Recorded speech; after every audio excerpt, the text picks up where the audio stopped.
Juan 11, versículo 45 al versículo 57, la palabra del Señor dice así. Entonces muchos de los judíos que habían venido para acompañar a María y vieron lo que hizo Jesús, creyeron en él. Pero algunos de ellos fueron a los fariseos y le dijeron lo que Jesús había hecho.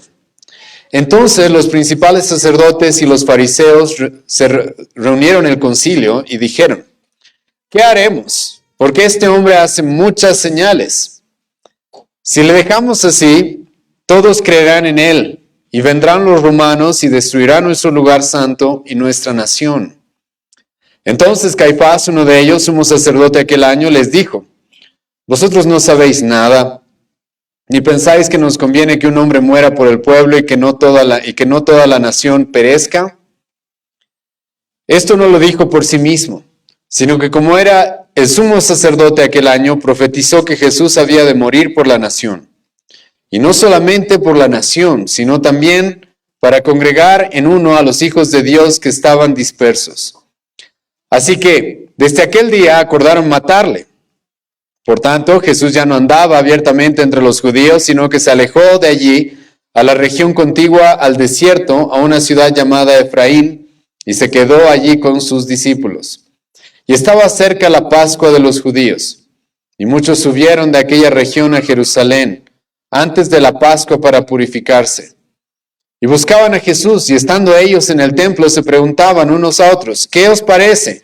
¿No vendrá a la fiesta? Y los principales sacerdotes y los fariseos habían dado orden de que si alguno supiese dónde estaba, lo manifestase para que le prendiesen. Hoy día vamos a concluir, si el Señor nos lo permite, este capítulo 11 del Evangelio de Juan. Y como hemos visto hasta el día de hoy, hermanos, nuestro Señor Jesucristo, si hay algo que caracterizó su ministerio en su primera venida, es el rechazo y la incredulidad. Esto ya hemos visto de manera continua a través de este Evangelio, una y otra vez. Es más, hemos visto esto ya desde el principio de este Evangelio. En el capítulo 1, el apóstol Juan nos dijo de que a los suyos vino y los suyos no lo recibieron. En el capítulo 2 ya nos hemos topado con Jesucristo teniendo un encuentro, un enfrentamiento con los líderes judíos.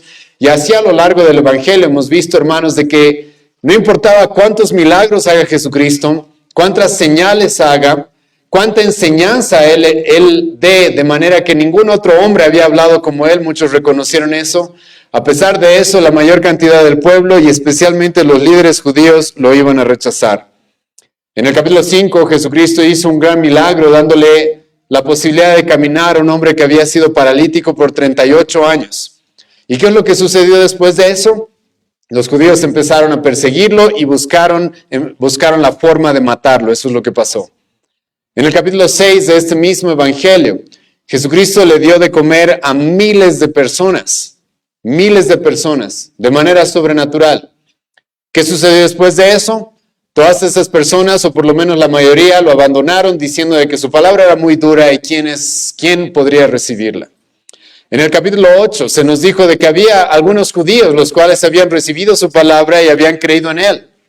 ¿Y cómo terminó el capítulo 8 del Evangelio de Juan? Con esos mismos judíos buscando matar a Jesucristo. Capítulo 9 del Evangelio de Juan, hemos visto a Jesucristo devolviéndole la vista a un ciego de nacimiento. Perdón, está mal dicho, no devolviéndole la vista, sino dándole la vista a un ciego de nacimiento. ¿Y qué es lo que sucedió después de eso? Hemos visto eso en el capítulo 10 de este Evangelio. Los judíos otra vez buscaron matarlo. Y ahora, hermanos, estamos en el capítulo 11 del Evangelio de Juan, donde nos estamos topando con uno de los milagros más grandes que Jesucristo hizo en su ministerio. Este es el último milagro que el apóstol Juan nos va a relatar en su Evangelio. El apóstol Juan mismo nos va a decir más adelante de que no alcanzarían los libros para escribir todo lo que Jesucristo enseñó y dijo, y él escogió algunos milagros. ¿Para qué? Para mostrarnos de que Jesucristo realmente era el Mesías, realmente era el Hijo de Dios, realmente era el Salvador del mundo, realmente era el cumplimiento de las promesas del Antiguo Testamento, de aquel hombre que Dios dijo que iba a enviar para salvarnos. Y el apóstol Juan, hermanos, hay diferentes posiciones. Yo creo que son más de 8 milagros que nos muestra en su Evangelio. Algunos dicen que son solo 6. Yo creo que son entre 8 y 9. Podemos debatir eso. Pero, hermano, este es el último milagro que el apóstol Juan nos va a mostrar que Jesucristo hizo sobre alguien más. El siguiente milagro que vamos a ver en el Evangelio de Juan es la propia resurrección de nuestro Señor Jesucristo. Pero el apóstol Juan decidió, antes de entrar a la última semana del ministerio de nuestro Señor Jesucristo, relatarnos este milagro respecto a la resurrección de Lázaro. Y este milagro, hermanos, es bastante especial, porque hemos visto cómo el apóstol Juan se va a tomar todo un capítulo para relatarnos el acontecimiento de este milagro. Incluso nos empezó a relatar antes de que sucedió este milagro, qué es lo que estaba sucediendo. Lázaro estaba enfermo, Jesucristo recibió las noticias a través de unos mensajeros que habían enviado Marta y María. El apóstol Juan nos dijo de que era muy amigo de Marta, de María y de Lázaro y que los amaba. Y Marta y María le envían mensajeros y le dicen a Jesucristo, Lázaro está enfermo. Y Jesucristo dice, esta enfermedad no va a ser para muerte y se tarda varios días en ir. Lázaro muere, pasa toda una situación bastante dolorosa para la familia de Lázaro. Hay mucha confusión, hay mucha desconfianza, hemos visto eso, lamentablemente incluso de parte de Marta y de María que conocían a Jesucristo, que habían pasado mucho tiempo con él.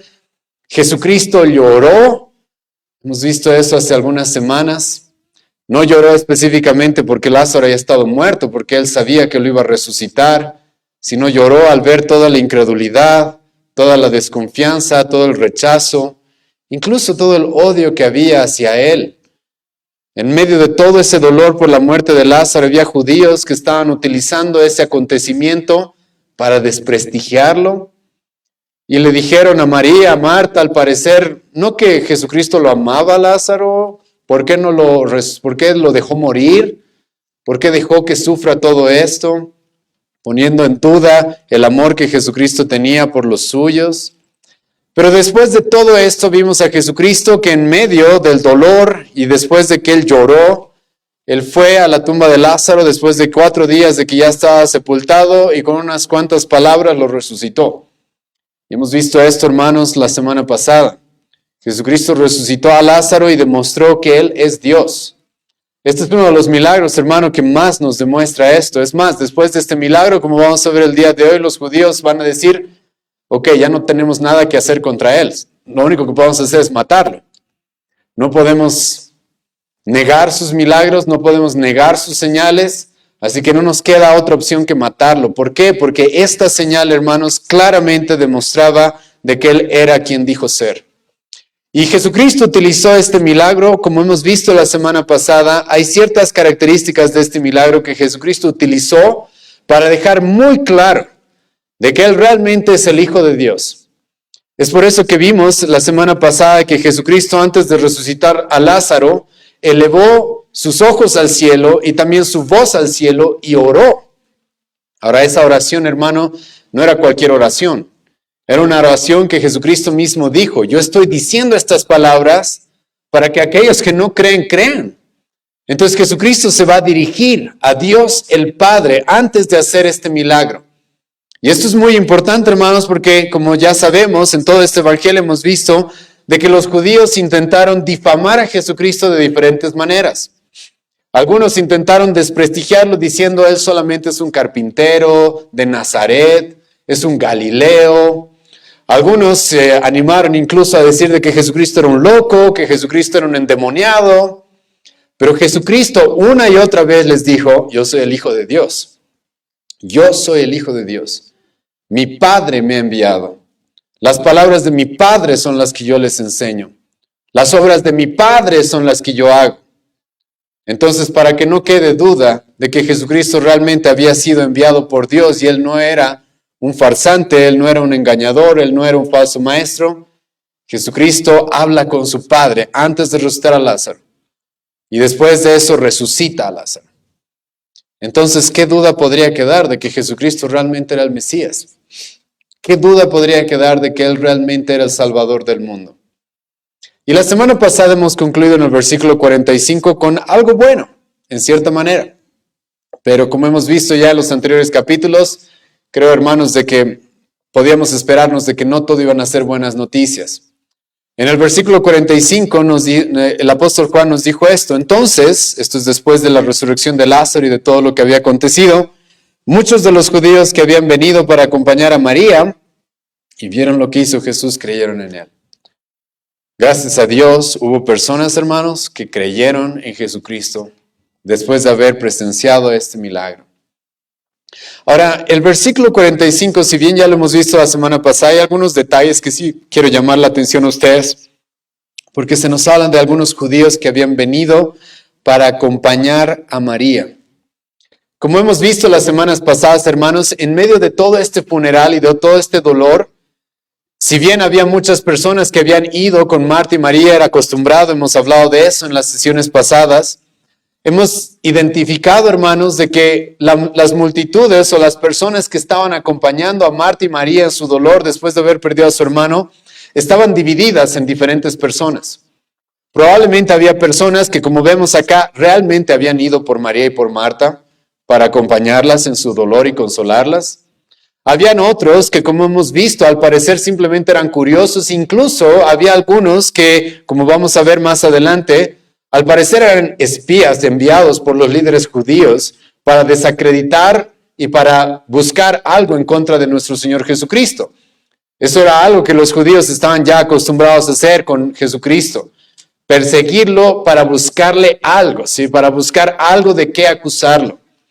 Y estas multitudes estaban divididas en esto. Estas personas que vinieron al funeral, al tiempo de luto de Marta y de María, estaban divididas entre esta clase de personas. Y hubieron algunos de estos judíos que al parecer sí habían venido para acompañar a María, a Marta, vieron lo que Jesús hizo y creyeron en él. Pero como ya les he adelantado, no todos serían buenas noticias. ¿Por qué? Porque escucha lo que dice el versículo 46 en adelante. Pero algunos de ellos, algunos de aquellos judíos que al parecer no habían ido específicamente para encontrarse con Marta y María, sino estaban con otras intenciones, fueron a los fariseos y les dijeron lo que Jesús había hecho. Aquí, hermanos, hay interpretaciones variadas, esto es algo que reconozco. Yo sinceramente me inclino a pensar de que los fariseos, como ya les he dicho, habían enviado personas para ver qué es lo que sucedía. Sabemos que los fariseos, también los saduceos, específicamente el Sanedrín, con el que nos vamos a topar más adelante en este pasaje, estaban buscando de qué acusar a Jesucristo, estaban persiguiéndolo constantemente para ver si le encontraban algo malo, para ver si le encontraban algo con qué acusarlo. Y entonces estos hombres, al parecer enviados por los fariseos, fueron inmediatamente con estos hombres a decirles lo que Jesucristo había hecho. Estos hombres, como vamos a ver en un momento, eran hombres, hermanos, que estaban rechazando a Cristo. Eran hombres que a pesar de ver estos milagros y a pesar de haber presenciado tal poder, aún se mantenían en su incredulidad. E incluso a pesar de presenciar tal poder, van a estar dispuestos a conspirar contra Jesucristo y buscar matarlo. Y es bastante irónico, porque van a buscar matar a aquel al cual ellos vieron que tiene poder sobre la muerte. Es bastante irónico, hermano, pero la verdad es de que la incredulidad en el corazón del hombre es tal que no importa cuántos milagros vea, que no importa cuántas señales y prodigios se le puedan manifestar, incluso de esta manera, el hombre no va a creer por sí mismo. Ahora aquí, hermanos, quiero recordarles algo que ya hemos visto en otras exposiciones de este mismo evangelio, y es de que sí, después de este milagro, hermano, nos encontramos por la gracia de Dios, y estoy usando mis palabras de esta manera, por la gracia de Dios, con algunos que creyeron. Pero como vamos a ver, y ya estamos empezando a ver, hubieron muchos que más bien no creyeron a pesar de ver los milagros. Y esto quiero, hermanos, llamar su atención. ¿Por qué? Porque, hermano, no es por ver milagros que las personas creen por si acaso. No es por ver milagros que las personas llegan a la salvación, sino es por una obra sobrenatural de Dios en nosotros. Quiero recordarle lo que Jesucristo mismo nos dijo en Juan capítulo 6, versículo 44, cuando Él dijo, nadie puede venir a mí si el Padre que me envió no le trajere. Ninguno puede venir a mí. Entonces, por si acaso estos creyentes con los que nos hemos topado el versículo 45, hermano, son por la gracia de Dios, hombres y mujeres quizás, que al haber experimentado una obra de Dios en ellos, entonces creyeron.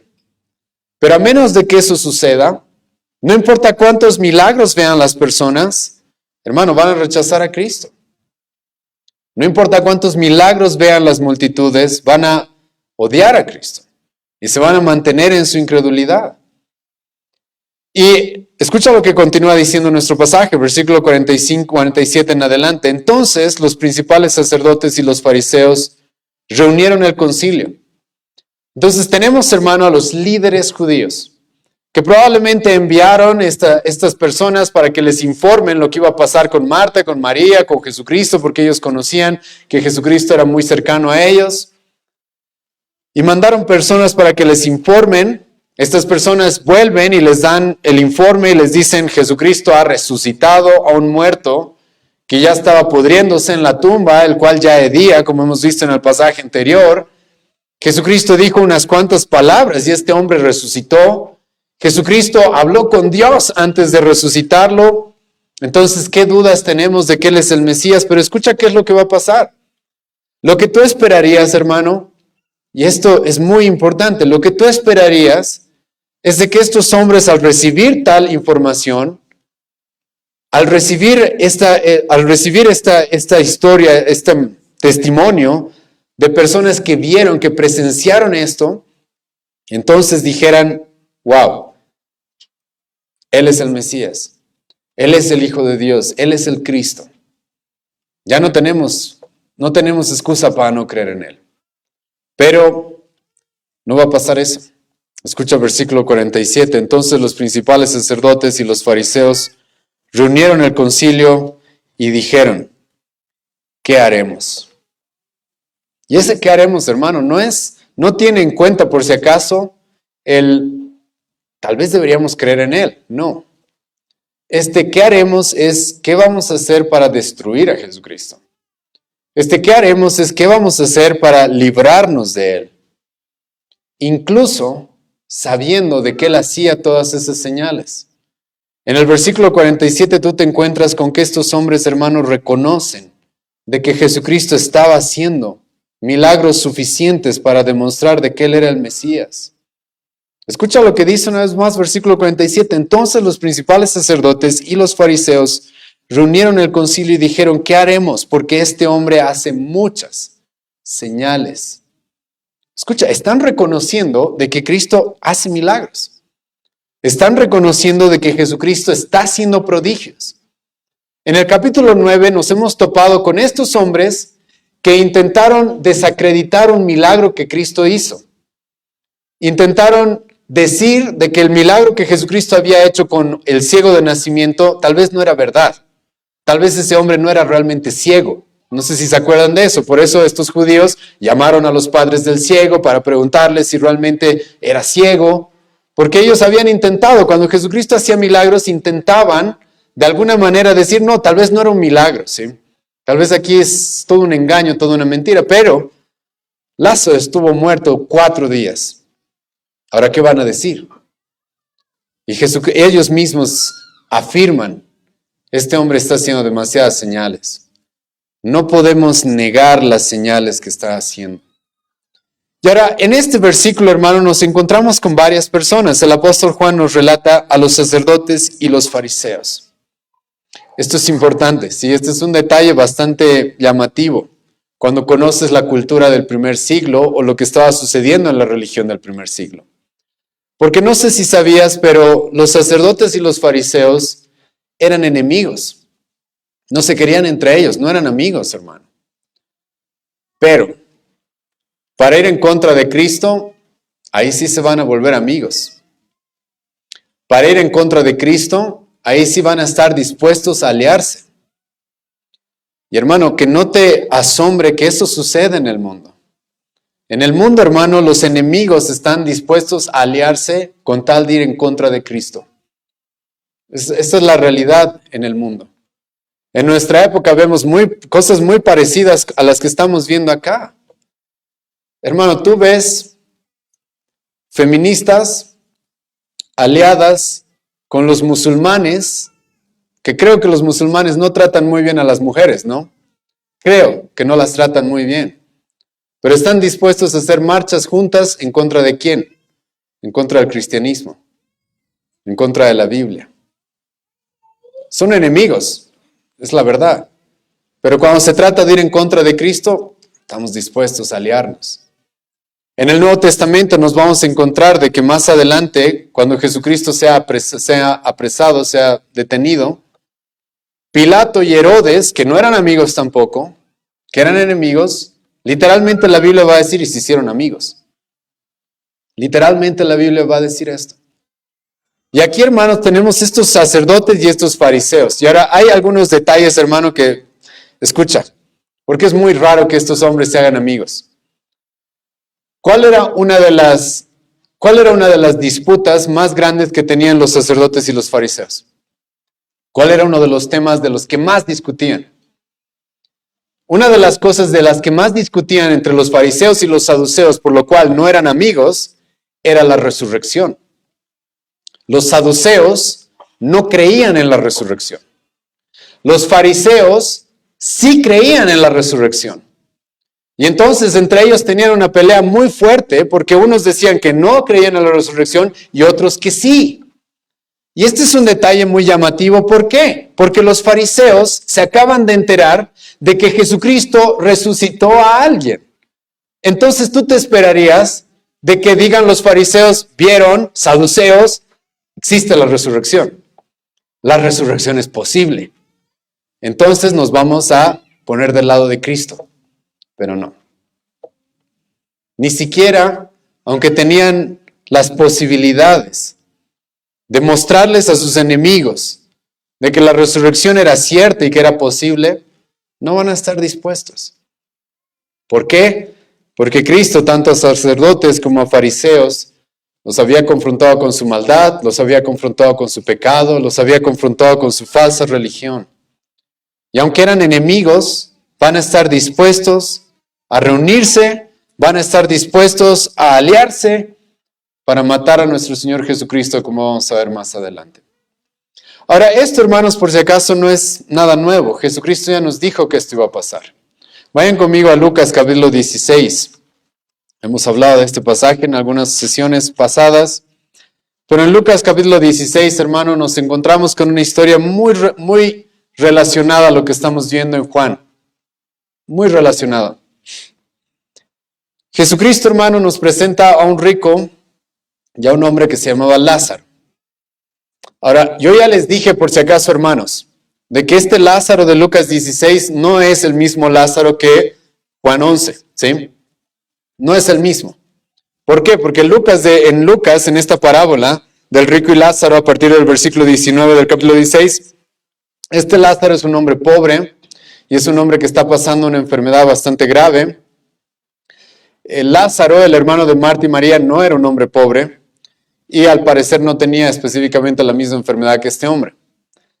Pero más allá de las diferencias, hay algunas similitudes. Una de estas similitudes obvias es el nombre, Lázaro, ¿sí? Y Jesucristo en esta parábola va a presentar al rico, que lo va a presentar, hermano, vestido de púrpura y lino fino. ¿Quiénes tú crees que se vestían de púrpura y de lino fino en la época de Jesucristo? Normalmente los líderes judíos, los saduceos, los fariseos, los del Sanedrín, los que tenían un gran estatus en la sociedad y sobre todo en la religión, ellos se vestían así. Y Jesucristo les va a decir, ¿sabes? Había estos dos hombres y este líder, este hombre de gran estatus en la sociedad que se vestía de púrpura y lino fino va a terminar en el infierno y Lázaro va a terminar en el cielo. O en el seno de Abraham, como dice esta parábola, ¿sí? Pero esta parábola, hermano, no se trata tanto de por qué el rico está en el infierno y Lázaro está en el cielo, sino de lo que se trata, hermano, es acerca de qué es lo que se necesita para que una persona crea. Y si tú te acuerdas de esta parábola, luego se nos dice de que el rico se encontró con Abraham. Y el rico va a estar preocupado por sus hermanos. Va a estar muy preocupado por sus hermanos que todavía estaban en la tierra, no habían muerto. Y como este rico está en el infierno, Está muy preocupado porque sus hermanos no lleguen también al infierno. Y escucha lo que va a suceder, versículo 27 del capítulo 16 de Lucas. Entonces le dijo, te ruego pues, padre, que le envíes a la casa de mi padre. Este rico está hablando con Abraham y le está diciendo, por favor, envía a Lázaro a que les avise a mis hermanos, a los que son de la casa de mi padre, que el infierno es real, que la condenación es real, que el castigo por nuestros pecados es real. Así que te ruego, padre Abraham, que envíes a la casa de mi padre Lázaro. Escucha versículo 28, porque tengo 5 hermanos, para que les testifique, a fin de que no vengan ellos también a este lugar de tormento. Ahora, ¿qué le va a responder Abraham aquí? Escucha lo que dice versículo 29. Y Abraham le dijo, a Moisés y a los profetas tienen, óiganlos.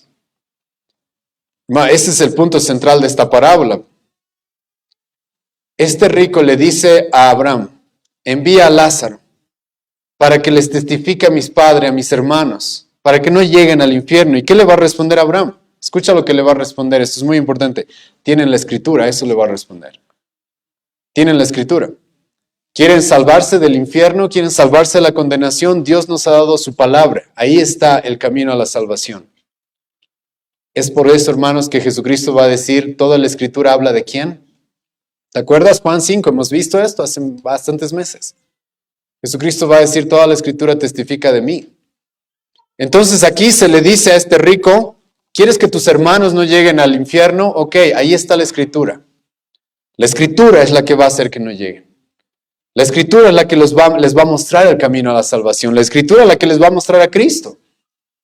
Pero escucha, este hombre le va a decir, no es suficiente la escritura. No es suficiente la predicación de la palabra. No, necesitamos milagros. Versículo 30. Él entonces dijo, no, padre Abraham, pero si alguno fuere de ellos de entre los muertos, se arrepentirán. Escucha bien esto. Por eso te digo que este pasaje tiene mucha relación con nuestro pasaje en Juan 11.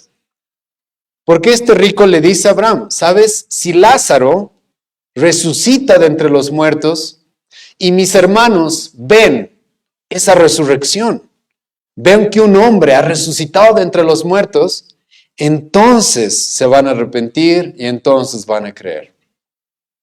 Ahora escucha la respuesta en el versículo 31. Mas Abraham le dijo, si no oyen a Moisés y a los profetas, tampoco se persuadirán aunque alguno se levante de los muertos. Esto, hermanos, Jesucristo lo dijo mucho antes de lo que estamos viendo en Juan. Lo dijo mucho antes. No me acuerdo específicamente cuántos meses o años antes, pero lo dijo mucho antes de lo que estamos viendo en Juan.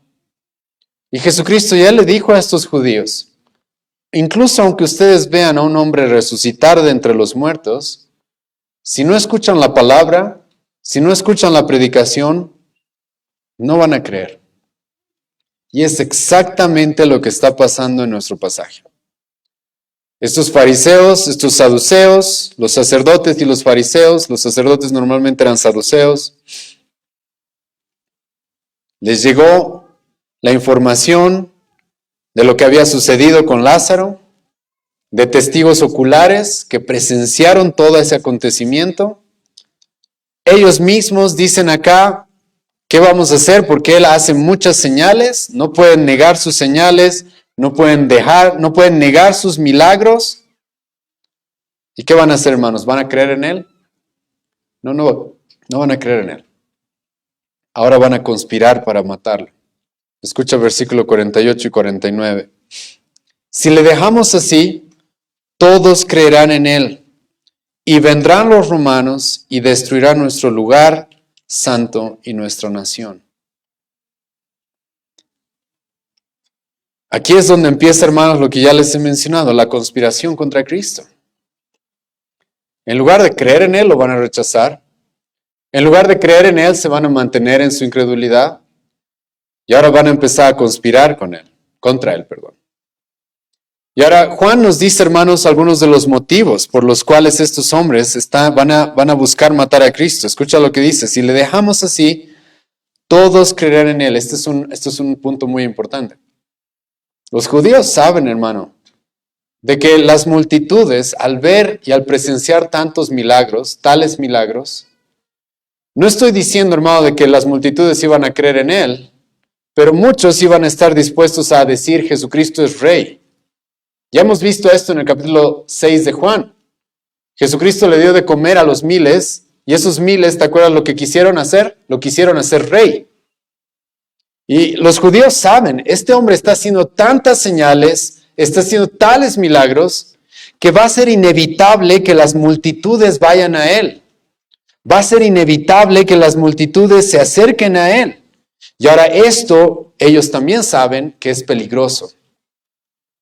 ¿Por qué es peligroso? Escucha lo que continúa diciendo. Y vendrán los romanos. Ahora, ¿qué tienen que ver los romanos acá? ¿Qué tienen que ver los romanos acá? En la historia del primer siglo, hermanos, había varias cosas políticas que estaban sucediendo.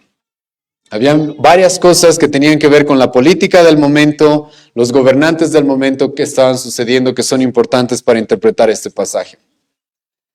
Una de ellas es de que los judíos estaban amenazados por Pilato, de que debían mantener sobre todo Judea, sobre todo Jerusalén, en paz. Debían mantener Jerusalén y especialmente Judea. ¿Por qué menciona esos lugares? Porque eran los lugares donde la gente viajaba para las diferentes fiestas judías. Es más, la próxima semana nos vamos a topar con el tema de la Pascua. Hoy día vamos a hablar un poco de la Pascua. Y Pilato, que era el prefecto o el gobernador de esa región, era un tetrarca en aquella época, era un gobernador en esa región, los tenía amenazados a los judíos de que debían evitar que haya una insurrección, de que haya una rebeldía, de que se levanten personas contra el imperio. Y sabiendo que Judea, y especialmente Jerusalén, era un lugar que albergaba muchos viajeros a lo largo del año en diferentes fiestas, algunos historiadores dicen de que en algunas fiestas se llenaba Jerusalén de 2 millones de personas a veces. Entonces Pilato los había amenazado y les había dicho, no quiero problemas. ¿Por qué? Porque Pilato también había sido amenazado por el César de su época, de que, Pilato, quiero que mantengas tu región en paz. Los romanos, hermano, tenían esa estrategia para mantener lo que intentaban hacer era mantener a los pueblos que ellos habían logrado dominar en paz. Y ellos les daban ciertas libertades, les dejaban adorar a sus dioses, les dejaban seguir teniendo su religión, les daban ciertas libertades, pero lo que buscaban era eso, mantenerlos tranquilos. ¿Para qué? Para seguir dominándolos, seguir ganando de los impuestos, como muchos gobiernos hacen. Y entonces tenemos aquí, hermanos, una cadena, la cual tiene mucho que ver con la política y lo que estaba sucediendo en aquella época. Tenemos al César diciéndole a Pilato, que era un gobernador, ten tranquila a Palestina, ten tranquila esa región. No quiero que haya una insurrección contra el César, no quiero que haya problemas. Pilato recibe esa orden del César, incluso una amenaza, porque muchos saben de que Pilato y el César no tenían una muy buena relación, o por lo menos lo dicen algunos historiadores. Entonces Pilato le dice a los líderes judíos, no quiero problemas por si acaso. No quiero problemas. Y está cerca la Pascua. Y si hay problemas, ¿qué es lo que Pilato podía hacer? Pilato podía hacer lo que los judíos ya habían experimentado en el Antiguo Testamento que podía suceder, y es de que venga alguien con poder militar y destruya su templo y destruya su nación. ¿Los judíos ya habían experimentado eso en el Antiguo Testamento o no? Los judíos ya habían experimentado eso varias veces, lamentablemente, como diferentes naciones los conquistaron y en su momento los babilonios entraron hasta el templo y lo destruyeron. Y entonces los judíos tienen ese temor. Jesucristo va a llamar la atención de las multitudes. Estas multitudes podría parecerle a los romanos que es una insurrección, de que nosotros nos estamos levantando contra el imperio. Y entonces, ¿qué es lo que van a hacer? Van a venir a destruirnos. Pero, hermanos, aquí hay varios detalles que es muy importante que tú tomes en cuenta. Escucha lo que dicen estos judíos. Destruirán, esta palabra es importante, nuestro lugar santo nuestra nación. Hermano, por si acaso eso es una mentira. No era su templo. ¿El templo de quién era? Era de Dios. Y aquí, hermanos, esto es la corrupción que había en el primer siglo respecto a la religión. Los judíos se habían apropiado del templo como si fuera suyo. No, era el lugar santo donde Dios normalmente habitaba, donde Dios debía ser adorado, pero no, ellos se lo habían apropiado como suyo. Hemos visto ya esto en el capítulo 2 de este mismo evangelio, cuando Jesucristo les dijo a estos judíos: ustedes han vuelto la casa de Dios en una cueva de ladrones. Los judíos lamentablemente se creían dueños. La nación tampoco les pertenecía a estos líderes judíos. Tampoco les pertenecía a los sacerdotes, ni siquiera al sumo sacerdote. La nación, hermano, le pertenecía a Dios. Y hermanos, escucha, y esto es muy contradictorio y es muy absurdo, porque se están encontrando con alguien que claramente Dios ha enviado. Pero estos hombres le van a tener más miedo a los romanos antes que a Dios. Van a tener más miedo y más temor a los romanos. Ellos van a venir a destruir. Pero a ver, un momento. Acaban de recibir la información de que hay un hombre que realmente ha venido de parte de Dios. ¿Realmente los romanos van a poder rebelarse contra Dios? ¿Van a poder levantarse contra Dios? Es absurdo. Pero estos judíos, como estaban también involucrados y lamentablemente estaban algunos de ellos comprados por los romanos, van a tener miedo de eso. Vamos a perder nuestro poder político, vamos a perder nuestro lugar santo, que ya no era un lugar santo donde se adoraba a Dios, sino que ellos lo veían como su propio lugar, algo de lo cual ellos se habían apropiado. Vamos a perder nuestra nación. Es por eso, hermanos, que Jesucristo en una de sus parábolas les va a decir eso. Ustedes son siervos infieles, ustedes son siervos malvados. ¿Te acuerdas de esa parábola? Porque la viña que no era suya se la han apropiado. Se han apropiado de una viña que no era suya. Se han apropiado de algo que no es suyo por naturaleza. Y estos hombres se creen eso, dueños del templo, dueños de la nación. Y ahora aquí tengo que agregarle algo más. Y es lo que nos dice el evangelista Mateo en el capítulo 12, versículo 6. Porque Mateo, hermanos, nos relata una conversación que Jesucristo tuvo con estos líderes. Ahora es en otro contexto, estoy de acuerdo con eso. Pero ¿sabes lo que Jesucristo le dijo a estos líderes judíos en Mateo capítulo 12, versículo 6?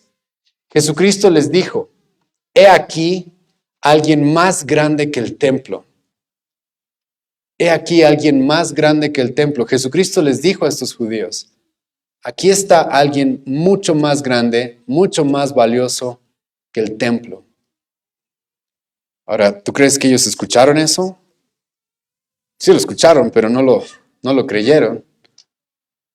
Y es por eso que van a estar más preocupados por el templo, por su nación, por su comodidad, por su posición social, por su posición política, y van a conspirar ahora contra Cristo. ¿Qué vamos a hacer? Porque los romanos van a venir a destruir nuestro lugar santo, que en esa época era su negocio. Van a venir a destruir nuestra nación. Y entonces, escucha el versículo 49, Caifás. Entonces Caifás, uno de ellos, sumo sacerdote aquel año. Aquí hay varios detalles, hermano. Caifás. Anás y Caifás, los conocemos. Caifás era el sumo sacerdote en este punto. Anás era su suegro, que ya había sido sumo sacerdote también. Pero déjame darte solamente un detalle para que entiendas un poco del contexto. Anás y Caifás habían sido puestos como sumos sacerdotes por los romanos. Lamentablemente, la forma en la que los sacerdotes debían ser colocados en el templo había cambiado por los romanos. Los romanos habían tomado autoridad sobre el sumo sacerdocio y ellos elegían quiénes eran sumos sacerdotes y por cuánto tiempo. Si tú lees el Antiguo Testamento vas a encontrar de que los sumos sacerdotes eran vitalicios. Normalmente ejercían y servían en esa posición para toda su vida hasta su muerte. Pero los romanos habían tomado control de esto. Y ellos ahora ponían al sumo sacerdote, que también actuaba como una especie de gobernante político sobre el pueblo. Ellos ponían al que les convenía. Ellos habían puesto a Anás, el suegro de Caifás, Y después habían decidido sacar a Anás y poner a Caifás. Y se conoce en la historia, hermanos, que aquellos que llegaban a ser sumos sacerdotes normalmente eran personas que tenían ciertos negocios con los romanos. Es por eso que más adelante no te sorprenda que para matar a Jesucristo se van a aliar sacerdotes, ¿sí? Los saduceos, los fariseos, los herodianos también. Los herodianos, ¿quiénes eran? Eran personas que estaban aliadas con Roma. Y van a estar dispuestos a aliarse. Más adelante en este mismo evangelio, cuando estén a punto de asesinar a Jesucristo, Pilato le va a decir a los judíos, ¿en serio vamos a crucificar a su rey? ¿Y sabes qué van a responder estos judíos? Este Caifás, ¿sabes qué va a responder? No tenemos más rey que César. Eso es lo que van a responder más adelante. Vamos a ver eso en un tiempo. Entonces esto es importante porque este sumo sacerdote, este Caifás, por si acaso, es alguien que está en negocios muy cercanos y con una alianza y tratos muy turbios con el poder político de su época, los romanos. Es por eso que Caifás, que era el sumo sacerdote en aquel año, les dijo, vosotros no sabéis nada. Ahora ellos tenían sus pleitos ahí, es obvio por esta expresión, pero ahora escucha lo que va a decir. Ni pensáis que nos conviene que un hombre muera por el pueblo y no que toda la nación perezca. Entonces este hombre va a decir, sí, esta es la única opción que nos queda. Cristo está haciendo demasiados milagros, milagros que no podemos negar, milagros que claramente están mostrando de que Él es el Mesías. Las multitudes se van a ir a Él. Tenemos miedo de perder nuestra posición social, política, nuestro estatus. Entonces, que muera Jesucristo. Eso es lo que nos conviene. Lo que nos conviene es que Él muera y no que toda la nación perezca. Ahora aquí Caifás no sabe lo que está diciendo, ¿sí? No sabe lo que está diciendo, en varios aspectos. Porque hermano, tanta su preocupación por el templo, tanta su preocupación por su nación, van a matar a Cristo. Vamos a ver eso en las siguientes semanas, meses. Van a lograr matar a Cristo. Pero no van a poder, hermanos, mantener su nación ni su templo. El 70 después de Jesucristo, va a venir el general Tito y los va a destruir completamente. Y es una de las historias más terribles que el pueblo judío va a tener que pasar. Incluso algunos la presentan como más difícil de lo que pasaron en el Antiguo Testamento con otros tiranos. Jesucristo mismo le dijo a estos judíos, no va a quedar piedra sobre piedra de este templo. Y literalmente, hermano, por si acaso eso va a pasar más adelante. Aquí ellos están preocupados por su templo y creen que matando a Jesucristo así van a poder mantener su religión, mantener su nación, mantener su templo. No van a poder, tampoco. Van a matar a Jesucristo, Jesucristo va a resucitar y tal como Jesucristo lo dijo, 30 años después de esto, van a ser destruidos. Eso es lo que les va a pasar. Pero este Caifás no sabe realmente lo que está diciendo, no sabe realmente lo que va a suceder. Y no sabe tampoco lo que está diciendo porque en cierta manera está diciendo algo que es verdad. Es por eso que en el título de este sermón les he presentado esto. En este sermón vamos a ver incredulidad, rechazo, conspiración, pero también verdad. ¿Por qué? Porque este Caifás, sin saberlo, está diciendo algo que es verdad. Y sin darse cuenta incluso, está de alguna manera, hermanos, dándonos las buenas nuevas, las cuales tú y yo creemos. Escucha lo que nos dice el apóstol Juan, versículo 51 en adelante. Este es el apóstol Juan explicándonos o discerniendo lo que Caifás está diciendo acá. Ahora el apóstol Juan, después de haber visto todas estas cosas, después de haber experimentado y presenciado la muerte y la resurrección de Cristo, el apóstol Juan nos dice esto, escucha el versículo 51. Esto no lo dijo por sí mismo.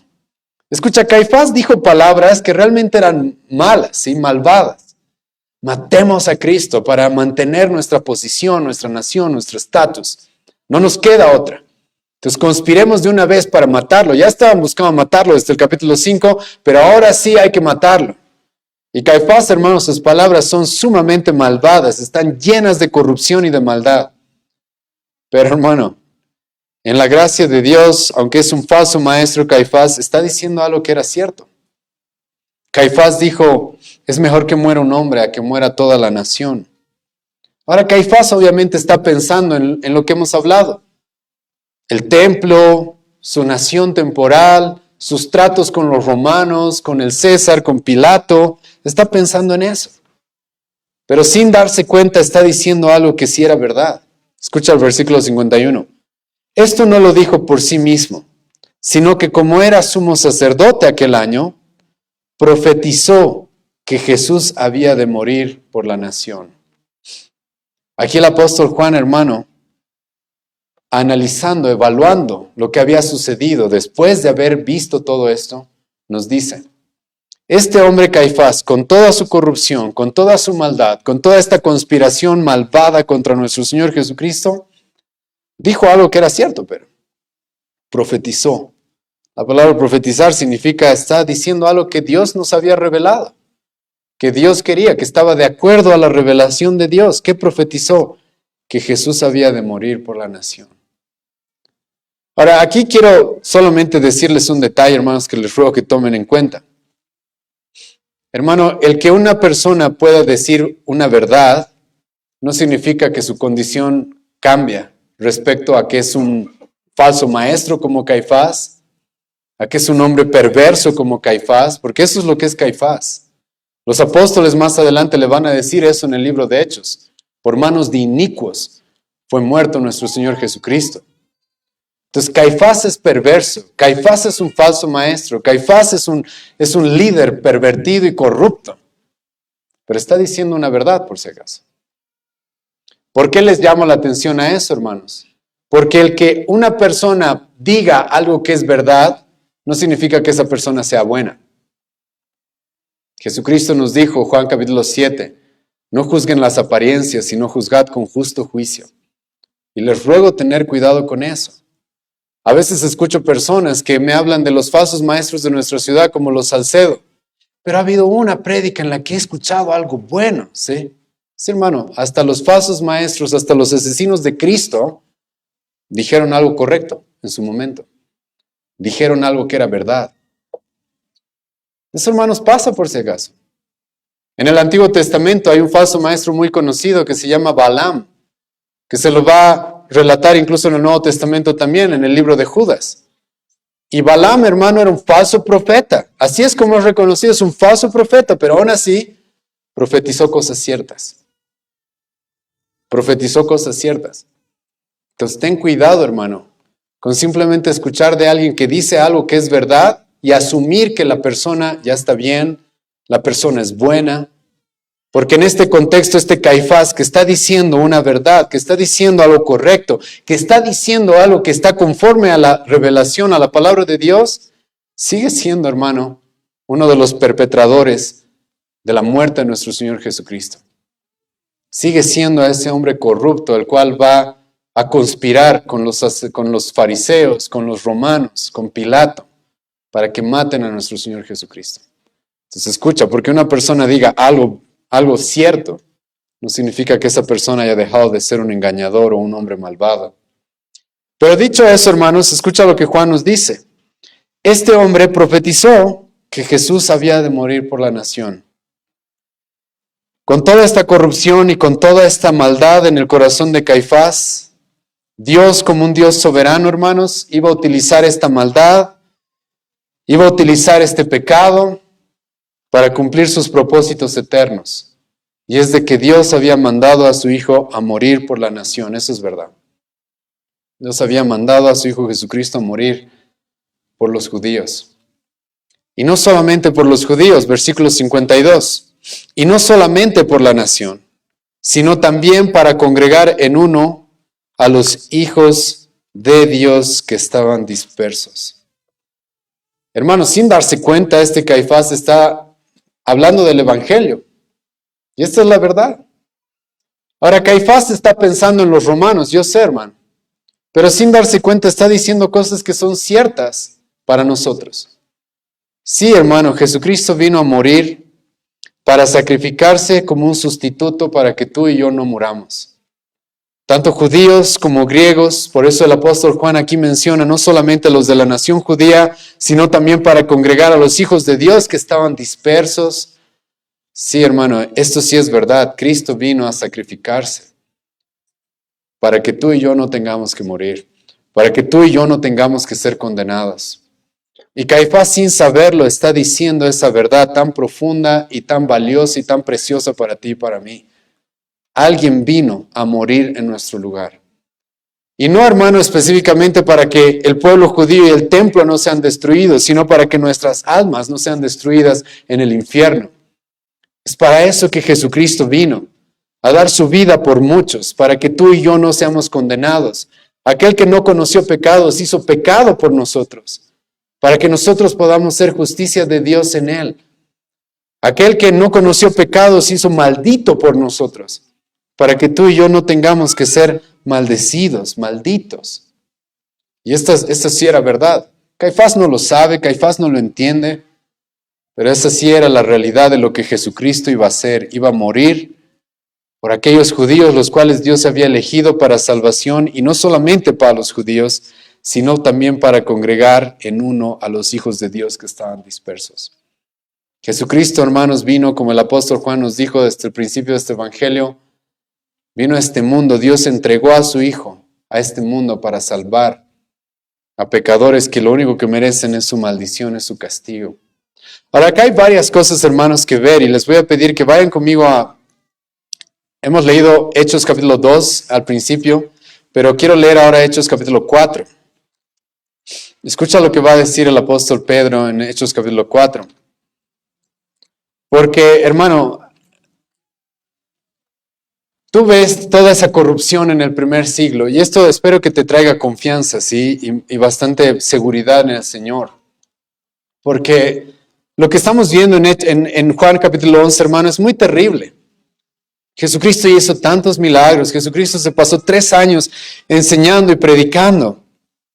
Aún así, los líderes judíos lo van a odiar, lo van a aborrecer, van a buscar matarlo. Pero adivina quién está en control. Dios está en control de todo eso. En la peor de las maldades, en la peor de las conspiraciones que el hombre pudo haber hecho en este mundo, Dios, hermano, está en control, cumpliendo sus propósitos. Sin saberlo, Caifás iba a ser un instrumento en las manos de Dios para cumplir los propósitos de Dios.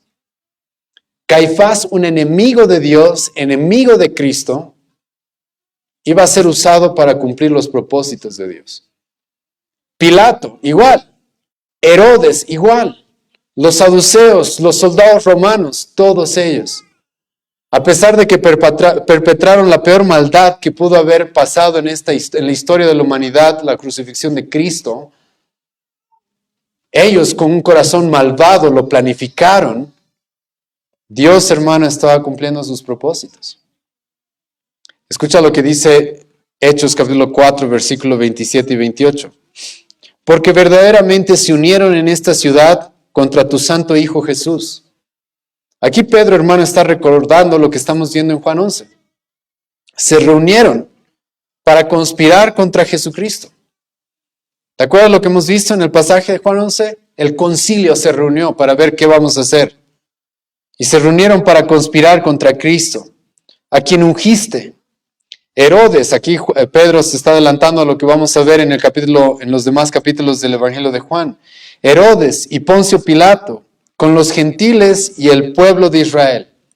Sí, hermanos, ellos se reunieron, ellos conspiraron, ellos planificaron la peor de las maldades. Pero ahora escucha el versículo 28. Para hacer cuanto tu mano y tu consejo habían antes determinado que sucediera. Hermano, eso a mí me trae mucho consuelo y mucha tranquilidad, porque en el peor de los momentos, con las personas más malvadas, más ciegas, más corruptas, escucha, Dios está cumpliendo sus propósitos. Dios está cumpliendo sus propósitos. Y aquí Caifás no lo sabe. El apóstol Juan nos lo está adelantando. Caifás está diciendo, mejor conviene que uno muera por toda la nación, y sin darse cuenta está diciendo exactamente lo que Dios iba a hacer. Dios mandó a que uno muera por su pueblo, para que nosotros no seamos condenados, para que nosotros no tengamos que morir eternamente. Y ahora Juan nos dice en el versículo 52 algo más que quiero explicarles, y no solamente por la nación, sino también para congregar en uno a los hijos de Dios. Hay dos cosas acá, hermanos. Una ya les he mencionado, pero déjenme una vez más enfatizar en esto. La salvación que Cristo vino a proveer, hermano, no es para judíos como para todos en este mundo. Esto es algo que una y otra vez se va a recalcar en el Nuevo Testamento. El apóstol Pablo va a decir, Romanos 1, versículo 16, no me avergüenzo del Evangelio porque es poder para salvación para todo aquel que crea, el judío como también el griego, el gentil. Hermano, Jesucristo vino a morir por por todo tipo de personas, en todo tipo de naciones. Por eso Jesucristo nos va a mandar más adelante, vayan y prediquen el Evangelio a todas las naciones, a todas las etnias. Porque Cristo, hermano, vino a morir por todos aquellos que son suyos, y no solamente hay creyentes y hombres y mujeres que son parte de su pueblo en el pueblo judío, sino en todas partes. Pero ahora aquí el apóstol Juan, hermano, nos va a recalcar algo, que ya lo hemos visto en el capítulo 10 de este Evangelio. Jesucristo vino y dio su vida, escucha, por los hijos de Dios. Por los hijos de Dios. Este es uno de los versículos más claros respecto a que Jesucristo vino a morir por los hijos de Dios. ¿Que están dispersos por todas partes? Sí. Pero son personas que han sido escogidas desde antes de la fundación del mundo, como Pablo dice, Efesios capítulo 1, versículo 13 en adelante. Que han sido predestinadas y conocidas por Dios, como Pablo va a decir, Romanos 8, versículo 28 y 29. Las cuales Dios ha escogido desde antes de la fundación del mundo, las cuales Dios ha creado para sí mismo. Isaías capítulo 43, versículo 7, todos los llamados de mi nombre, yo los creé, yo los formé para mi gloria. Hermano, Jesucristo vino a morir por los hijos de Dios. Estos hijos de Dios son lo que hemos visto en el capítulo 10 de este mismo evangelio, cuando Jesucristo dijo, yo he venido a morir por mis ovejas. Las ovejas que el Padre me dio.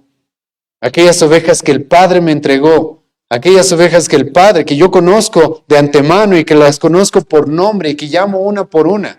Yo he venido a morir por ellas. Aquí una vez más se nos está relatando esto. Jesucristo vino a morir por los hijos de Dios, que estaban dispersos en todas partes, sí, pero vino a morir por ellos.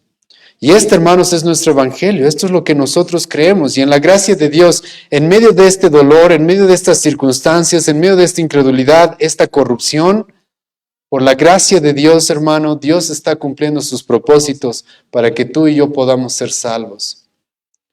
En medio, hermano, de toda esta maldad, en medio de toda esta maldad, Dios está cumpliendo sus propósitos. En medio de todo este rechazo, en medio de toda esta incredulidad, en medio de toda esta conspiración, estos planes malvados contra Cristo, Dios estaba cumpliendo, hermano, lo que Él prometió desde el Antiguo Testamento, enviar un hombre que muera por ti y por mí. Y es eso lo que va a suceder. Escucha el versículo 53. Así que desde aquel día acordaron matarle. Es eso lo que va a pasar, hermano. Ya querían matarlo desde el capítulo 5, ¿sí? Eso ya hemos visto. Es más, ya intentaron matarlo varias veces. Pero acá ya es un acuerdo entre todo el liderazgo judío. Tenemos saduceos, tenemos fariseos, tenemos a los sumos sacerdotes. Todos están acordando, sí, esta es la única salida. Esto es lo que vamos a hacer. Y hermano, están cumpliendo el propósito de Dios. Cristo va a morir. Y Cristo sabe que ya le llega su hora. ¿Y cuándo va a morir Cristo? Es acá donde en el versículo 54 al 57 se nos empieza a hablar de la Pascua que ya estaba cercana. Jesucristo, hermano, no va a morir en cualquier momento. Jesucristo, hermano, no va a morir por accidente en cualquier momento. No, ya hemos visto esto en este mismo evangelio. Varias veces intentaron matar a Cristo, pero no pudieron. ¿Por qué? Porque no había llegado todavía su hora. En este momento de la resurrección de Lázaro, por si acaso todavía no ha llegado la hora de Cristo. Todavía no ha llegado su hora, por eso nos dice el versículo 54. Por tanto, Jesús ya no andaba abiertamente entre los judíos, sino que se alejó de allí a la región contigua al desierto, a una ciudad llamada Efraín, que estaba muy cerca de Betel, y se quedó allí con sus discípulos. Entonces Jesucristo, por si acaso, sabe de que todavía no ha llegado su hora. Pero ya se están haciendo los planes, ya está la conspiración hecha, los planes ya están definidos. Jesucristo va a morir. ¿Y qué es lo que Jesucristo hace? Se separa por un tiempo, no se acerca a los judíos, se aleja un poco de Jerusalén, porque sabe que su hora no ha llegado, pero su hora ya está a punto de llegar, hermano. ¿Cómo sabemos esto? Escucha el versículo 51. Y estaba cerca la Pascua de los judíos. No sé si sabías, aunque ya les dije varias veces, pero hermanos, desde el capítulo 12 de Juan en adelante vamos a ver casi la última semana de Jesucristo. La última semana de la Pascua, cuando los judíos iban a Jerusalén. Y esta es la tercera Pascua con la que nos topamos en el Evangelio de Juan. Es por eso que sabemos que Jesucristo tuvo 3 años de ministerio. Y se nos dice ya acá, estaba cerca la Pascua de los judíos. Y muchos subieron a aquella región a Jerusalén antes de la Pascua para purificarse. Ya se estaban haciendo los preparativos para la Pascua.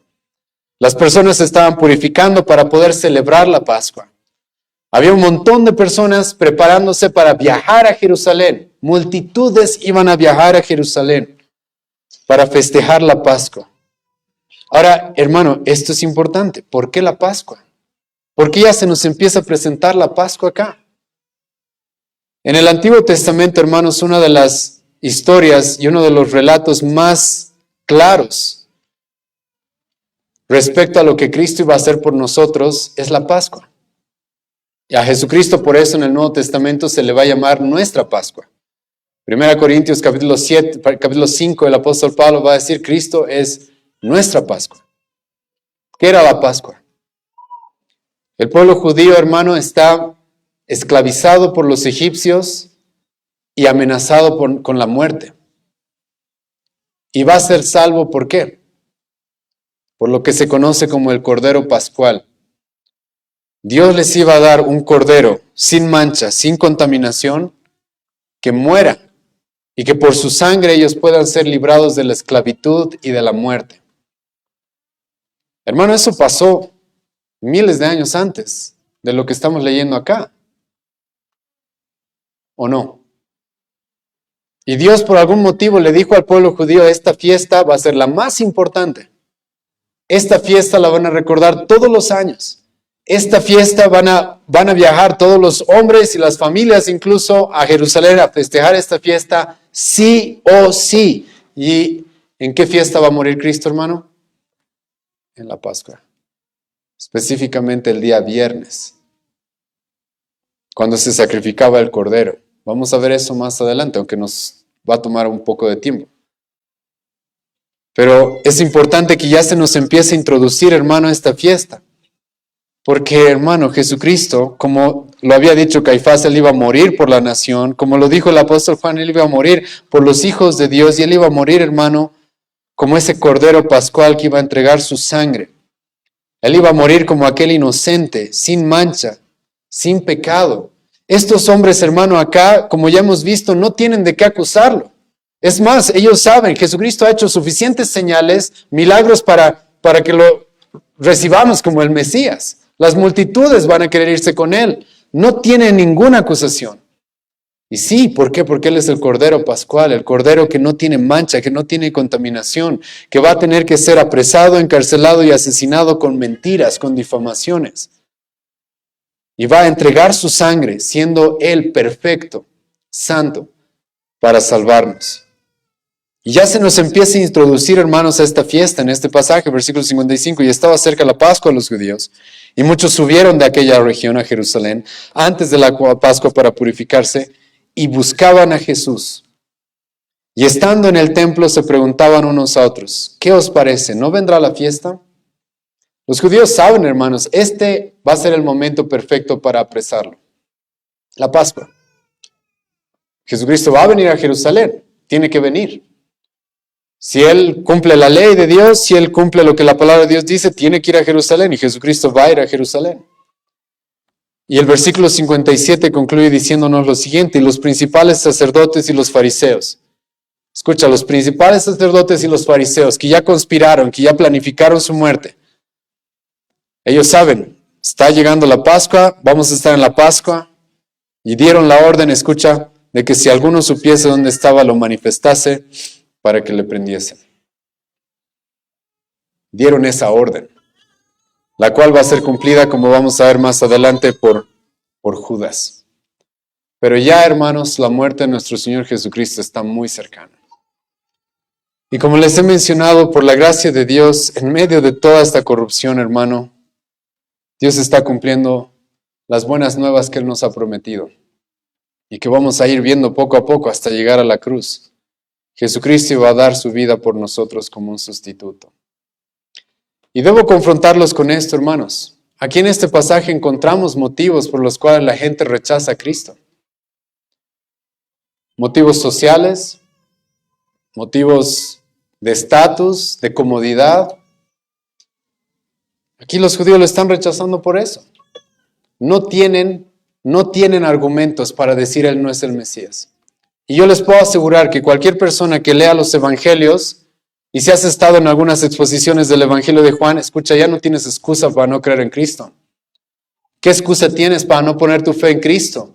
¿Quién ha hecho más milagros que Él? ¿Quién ha mostrado tener poder sobre la muerte, sobre las enfermedades, sobre el mundo natural? ¿Quién ha mostrado, quién ha dado pruebas innegables de ser el Hijo de Dios? No tienes excusas. Pero va a suceder una de dos. Lo que hemos visto en este pasaje, o vas a creer en Él, o vas a buscar rechazarlo, oponerte a Él. Y los motivos muchas veces son lo que hemos visto en este pasaje. Motivos sociales, motivos de estatus, motivos de comodidad, porque preferimos agradar a otros, preferimos quedar bien con los romanos, preferimos quedar bien con otros.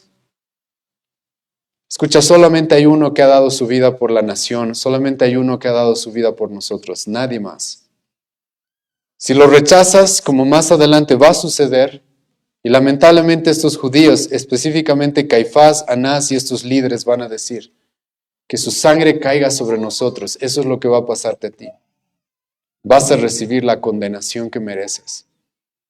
Y no solamente la condenación por tus pecados, sino la condenación por haber rechazado a alguien del cual no puedes refutar que Él era el Mesías, que Él era realmente el Hijo de Dios.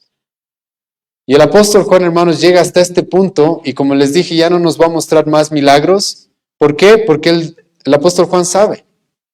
Hasta aquí ya hemos recibido suficiente información de Cristo para poner nuestra fe en Él, para creer en Él, para no tener dudas de que Él es el Mesías, Él es el Hijo de Dios. Hemos recibido suficientes evidencias con todos sus milagros, con todas sus proezas, para creer completamente en Él. Entonces, ¿qué excusa tienes para creer en Él? ¿Qué excusa tienes para creer en Él?